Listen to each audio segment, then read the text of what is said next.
So Philip, just some quick question for you.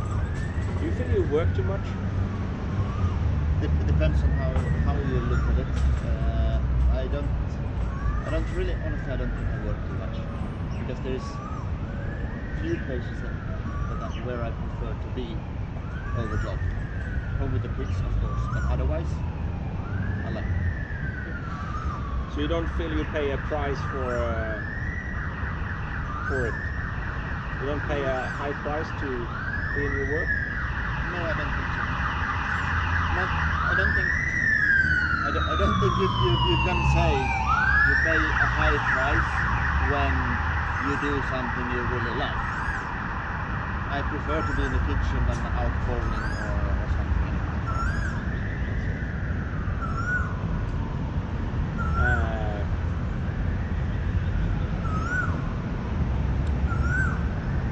Was your chef firm to you when you were coming? Did he start off firmly with you? Yeah, the first workplace I had, my first summer job in a restaurant kitchen, was quite a shitty place anyway, so not high-end or fine dining or anything, but they used to, when you work in a pot wash, they used to throw plates. Hot plates straight from the oven. Yeah. And no, I don't know, I think not special, not more than maybe necessary.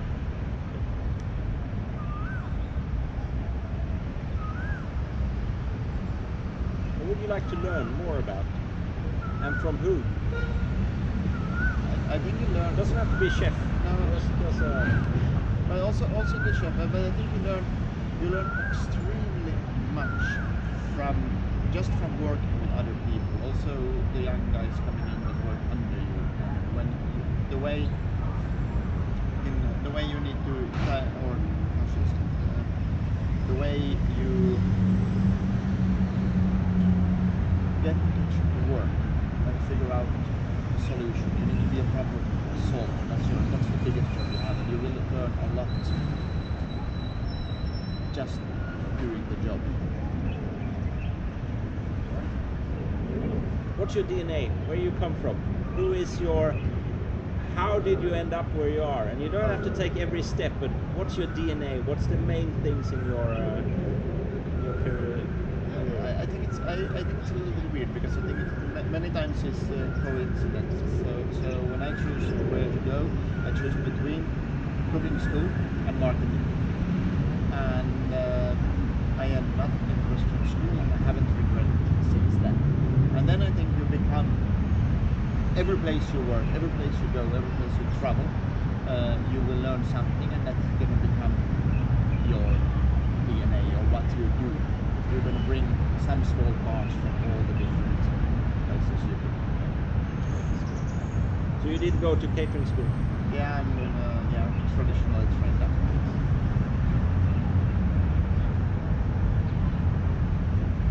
If you couldn't be a chef, what would you then be? You almost answered it with your previous question, but anything, postman or... I've tried to sit for 2 months, took a break from cooking, and sit at the office desk doing calculations about importing food and stuff like this. All the time I was sitting there and thinking, is somebody really paying me for punching irrelevant numbers into a computer, and I get paid for it, and it didn't suit me at all. So I know if I wouldn't be a chef, I don't know. Bus driver? Maybe postman, bus driver, some town employee picking garbage. I don't know. Do you like Hawthorne? Yes. Because it's a divider. Either half of the chef's community fucking hates it, and the other half think it's really nice, and it's like something in between. Where you stand on this? Du menar Hawthorne, Seabakton? Yeah. In the right combination, I love Seabakton. I hate Seabakton and chocolate. Yeah. I think it's a disgusting combination. Fruit acidity and chocolate is just horrible. It's unedible. No, so that though I know at least in Finland half of the restaurants serve white chocolate with or dark chocolate with sea buckthorn. I can't stand it. But yes, sea buckthorn in itself, we have it on the menu almost all the time. How do you take your coffee? Black or white? Black.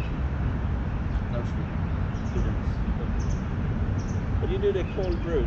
Do you do it like at home as well, or just for the We do a lot of with Linda. We do a lot of cold brew tea Yeah. at home. But the coffee I don't do. No, when I drink my own coffee, I won't do it. I won't do so much. But cold So- brew we do for the wine products. So cold brew tea at home. How do you make it? Just pour So tea. you just same, have a same certain way? amount of tea to cold water, and you let it set for or infuse for 1.5 to 2 hours, and then it stays fresh and cold. And you get the fresh fruitiness from it, and a little bit of the bitterness as well.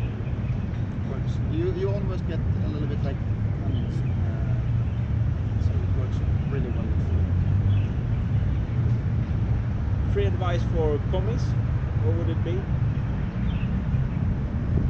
The first one and most important, I would say, don't rush it. Things take time to learn, and you are not going to master everything in half a year. You're going to need to give it a little bit more time.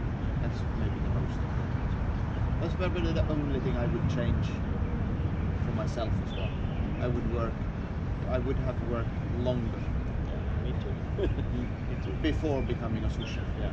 Not be so eager to become sous chef. That's free advice for your sous chef. That's a difficult one. That's maybe the most difficult one of all.